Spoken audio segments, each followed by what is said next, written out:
Bonjour, on est aujourd'hui avec la traductrice Aloïse Denis. Pouvez-vous vous présenter? Bonjour, donc je suis Aloïse Denis, je suis française, je traduis de l'allemand et de l'espagnol vers le français. Euh, Ok, et quelle formation avez-vous suivi pour devenir traductrice? alors j'ai étudié les langues puis la traduction et j'ai beaucoup étudié à l'étranger. Donc j'ai commencé par une bilicence franco-allemande en lettres et en allemand qui m'a obligée à faire la troisième année de licence à Bonn en Allemagne. Et puis à partir de là, je suis restée 3 ans en Allemagne parce que j'ai fait un master 1 de linguistique allemande, mais en Erasmus à Berlin. Et je suis restée encore un an pour travailler comme assistante de français. Après, en parallèle de mes études d'allemand, j'ai étudié aussi l'espagnol, donc j'ai fait une licence d'espagnol. Et quand j'ai eu terminé tout ça, je suis allée faire un master en traduction littéraire, donc de l'allemand et de l'espagnol vers le français, en Belgique, à Bruxelles. Ok. Et depuis combien de temps exercez-vous ce métier? La première fois que j'ai travaillé comme traductrice, c'était en 2010, dans le cadre d'un stage que je devais effectuer pour ma licence d'allemand. Et à la suite de ce stage, j'ai continué à travailler un peu pour l'agence de traduction qui m'avait embauchée comme stagiaire. Mais je suis traductrice véritablement depuis 5 ans, depuis 2015, un peu plus de 5 ans. J'ai combiné un moment avec d'autres professions et depuis 3 ans, je me consacre exclusivement à la traduction. Ok.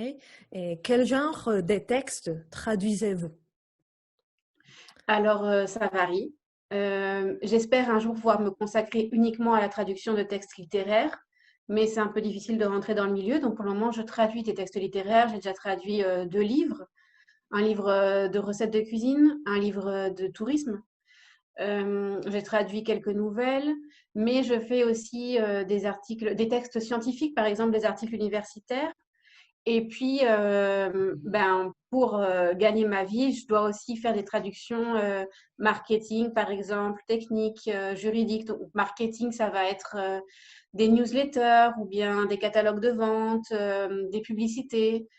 Pour le technique, ça peut être des instructions pour utiliser une machine qui peut s'adresser soit à un grand public, par exemple, comment faire fonctionner une chaîne IFI, soit à un public spécialisé, par exemple, une machine spécifique dans une usine ou bien des sites internet. Et puis le juridique, ça peut être des contrats, des accords de confidentialité, des conditions générales de vente. Voilà. Ok. Et quels outils utilisez-vous? Des dictionnaires, des logiciels en général? Alors, j'utilise beaucoup de dictionnaires unilingues, autant dans ma langue, dans la langue vers laquelle je traduis, vers le français donc, que des dictionnaires unilingues de la langue d'origine, parce que j'utilise aussi des dictionnaires bilingues, mais il est très important d'avoir recours à des dictionnaires unilingues pour avoir une plus grande variété de traductions possibles. Donc, j'ai des dictionnaires papier, mais j'en ai aussi des dictionnaires, j'ai les dictionnaires en ligne et des dictionnaires installés sur mon ordinateur, comme le Robert ou le Duden pour l'allemand. J'utilise aussi des dictionnaires plus spécifiques, donc par exemple des dictionnaires techniques. De nouveau, ça peut être en ligne ou en papier. Par exemple, il y a le Yaté. Euh, J'utilise également des dictionnaires sur des portions linguistiques plus spécialisées. Enfin, ça peut être par exemple des dictionnaires de combinaisons de mots comme celui du Robert ou beaucoup de dictionnaires des synonymes. Ça, c'est vraiment important, comme celui du CNRTL qui est accessible en ligne. Et puis, pour les traductions qui ne sont pas littéraires, j'utilise un logiciel de traduction. En réalité, un logiciel d'aide à la traduction, parce que ce n'est pas le logiciel qui fait la traduction. Moi, j'utilise Memoku, mais il y a aussi Trados qui est très utilisé. Et puis, la dernière chose que j'utilise, ça va être les forums de traducteurs, par exemple Prozed. Super. Et comment faites-vous pour trouver des textes à traduire? Alors, ça dépend des textes, encore une fois. S'il s'agit d'un texte littéraire, pour ce qui est traduction littéraire, on va plutôt proposer des textes aux maisons d'édition et voir si elles acceptent ou pas, si elles répondent, ou faire des fiches de lecture. Donc, on s'adresse à la maison d'édition. On propose directement les textes. Quand ce n'est pas des textes littéraires, on ne propose pas des textes à traduire, mais on propose ces services à des clients qui pourraient en avoir besoin. Donc, on envoie des candidatures, par exemple, à des agences de traduction ou bien à des clients directs, une entreprise dont on voit qu'elle travaille à la fois en Allemagne et en France, ou une entreprise dont on sait qu'elle veut développer un commerce vers la France, par exemple. Et dans ce cas-là, on envoie une candidature et puis si l'entreprise ou l'agence de traduction est intéressée, eh ben, c'est cette personne-là qui va nous fournir les textes dont elle a besoin qu'on les traduise. D'accord. Et combien de relectures effectuez-vous avant de soumettre un texte? Et ça dépend de la difficulté du texte et ça dépend du type de texte. En général, au moins une. Pour certains textes difficiles, ça peut aller jusqu'à 3 ou 4. Par exemple, la traduction littéraire demande encore un autre mode de relecture. En traduction littéraire, on a besoin de laisser passer du temps un peu, ou en tout cas, moi, j'ai besoin de laisser passer du temps entre chaque relecture, alors que pour ce qui va être technique, marketing, juridique, c'est des délais beaucoup plus resserrés. Donc, on fait une, deux relectures, mais sans laisser passer de temps entre les relectures. D'accord. Et lorsque vous rencontrez une difficulté, voire que vous êtes bloqué, comment procédez-vous? Ça dépend du type de difficulté. Si c'est une difficulté linguistique, c'est-à-dire que je ne comprends pas le texte parce que je ne comprends pas linguistiquement ce qui est écrit, je ne comprends pas la grammaire, la construction de la phrase, je demande de l'aide à un natif, à un ami, une amie qui soit germanophone ou hispanophone. Si c'est un problème d'ordre technique, je ne comprends pas l'action qui est réalisée parce que je ne suis pas spécialiste du domaine. Par exemple, ça peut arriver dans le cas des traductions techniques ou juridiques, qu'on ne connaisse pas telle machine, tel procédé ou bien telle loi, tel processus légal.